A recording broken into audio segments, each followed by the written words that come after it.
My speed date with a vampire.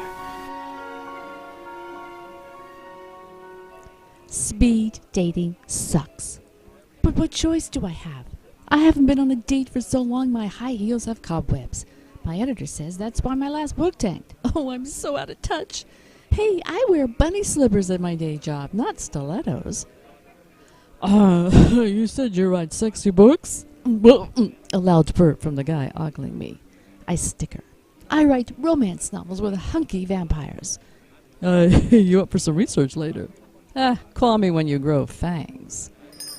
The bell rings. Oh, thank God. I rush to the next table, except this time I tell the guy I'm unemployed, which I am. Sales on The Vampire Magician and The Fallen Angel are in the toilet. Oh, flat characters, dull plot, wrote one critic. Smart, funny, but the plot is so thin like the author texted in on her cell phone. Seriously? The man in the plaid shirt and cowboy boots grins. We have a lot in common, ma'am. Ooh, he called me ma'am? I ain't got no job neither, seeing how the cows ain't come home. He laughs as I fidget with my phone. It's the longest date of my life as I check my email. Nada. On to the next table. Whoever invented speed dating must have booked a season ticket in purgatory. The pain starts up every 5 minutes. I plop down on the seat, but the chair across from me is empty. The guy bailed. Oh, smart move. Time to text my editor my dating adventure was a bust and call it a night when... Hello. Did I die and go to heaven? The most gorgeous man eases his tall, muscular body down into the chair. All 6 feet 5 of him. Muscles and brawn, a real heartbreaker. The gold brick sheen on his skin gives him an otherworldly glow from the overhead lighting.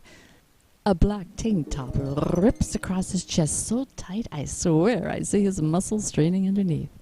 Charcoal gray cargo pants hug his lean hips, while a utility belt hangs low around his waist.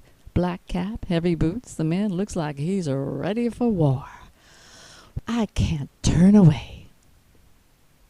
He whirls around his dark baseball cap as if he intends to make me melt under his intense stare.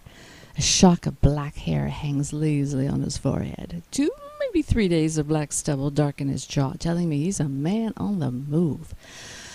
I let out a sigh. A girl could daydream about getting wrapped up in his muscular arms, and she's done for. I pull in a deep breath. I'd forgotten what sex appeal smells like. Musk and spice and bad all over. How could I have missed him when I checked in? Hi, he growls. Hi. That's all you can say is hi. You're J. Taylor Wilde. My eyelids flutter. How did you... You write vampire novels. He snorts. The Vampire's Tattooed Mistress was great, but that last one? He shakes his head. I blush. If you're referring to my low sales, I was on deadline when my hard drive crashed, and the software program ate my pages. He smirks. I'm offering you my professional undead services for your next book, Miss Wilde. Oh, don't tell me you're a vampire. I wince. In that get-up? I write with the Bloodlords Club from up north in the Bay Area. How did you know I'd be here? I have connections.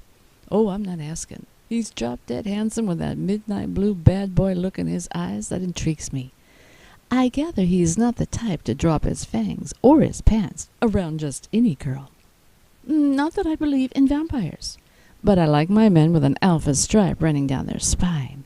A throwback to my college days when I yearned to live the wild life, but spent my time studying and cleaning the dorms to pay for my tuition. That's why I go for the rebel. Like the two-timing playboy with the Porsche and tight jeans. He left me with a bruised ego and drained my bank account. It was a year ago, and my creative juices went with him. I haven't written a decent sentence since then. Until now. Ideas and emotions flood out of me, my fingers tingling for a keyboard. This hottie did in one look what 10 other guys haven't done all night. And I almost didn't show up. I swore I'd never hook up with a stranger again. Then I can't get hurt, but my love scenes were so predictable, even my characters complained they weren't having any fun. God knows the fans noticed. Your stories have lost their heart, their soul, my editor texts. Got laid. Oh, so here I am. To feel again the unmistakable thrill when you first meet your mate. The joy of thinking about feeling his hands on you, his lips taking you to Pleasure Island. And Mr. Hotter Than Hell walks into my life. Hot damn. My friends call me Jen. I smile. Count Antonio Giovanni di Romanzo at your service. Do you always snare your prey at these events? I tease. No. Then why are you here? To see you. Me? I balk. Then it hits me. My editor sent you. Who? He asks all flirty-like. You sweep me off my feet and we have a one-night stand. I get my mojo back and everybody's happy. I give my author a grin. That can be arranged. He cocks a dark, sexy brow. I know a lot about you, Jen. Oh, doesn't everyone? God knows I'm all over Facebook. I've met women like you. Uptight. So much so they can't let go and let someone love them. Listen, Count. He shakes his head. Tony, I concede. I write romance. I know which women want. Do you? He sends me a sexy snarl that curls my toes. Got you, didn't he? I fidget in my seat. Why doesn't someone ring that bell? We can go somewhere quiet and I'll show you how a real vampire, the Count exhales, sucks blood. He breaks the speed dating rules and touches my hand. I jump. God, his touch is electric. I can only imagine having those big, strong hands holding me tight. I moan before I can stop myself. How do I know you're not a stalker, I ask. You don't. I blink. Cocky, aren't you? I've been told that. He took my hand again. What do I have to do to prove to you I'm a vampire? What color's my underwear? You're wearing a purple satin bra. I checked my tank top. Nothing showing. He's guessing, but he's right. I thought you were a vampire, not a superhero. He grins and I shake like a mocha latte all hot and stirred. Satisfied? He asks. Oh, that's a loaded question, I shoot back. Again that grin. I'm waiting, Jen. You don't know what you're missing. Oh, you are an egotist. I'm logical. And I'm not? We have only a minute left before the bell rings. He looks at his phone. Then I'll move on to the next girl. I shirk. I thought you came to see me. Now who's the egotist? He says, smug. I wince. Well, I never. Will you come with me, Jen? I hesitate. What if he really is a vampire? I mean, talk about delicious research. And if I let him go, I'll never know. Still, I don't like playing the fool. Tony gives me a look of longing, snaps his fingers, and then whoosh! In a flash, he's gone. I twist my head around. Where is he? I've never seen anyone move so fast like a...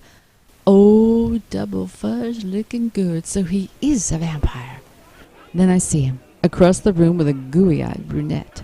Oh, no you don't, sister. He's all mine. I jump up, but not before a guy with a beer gut plops down next to me.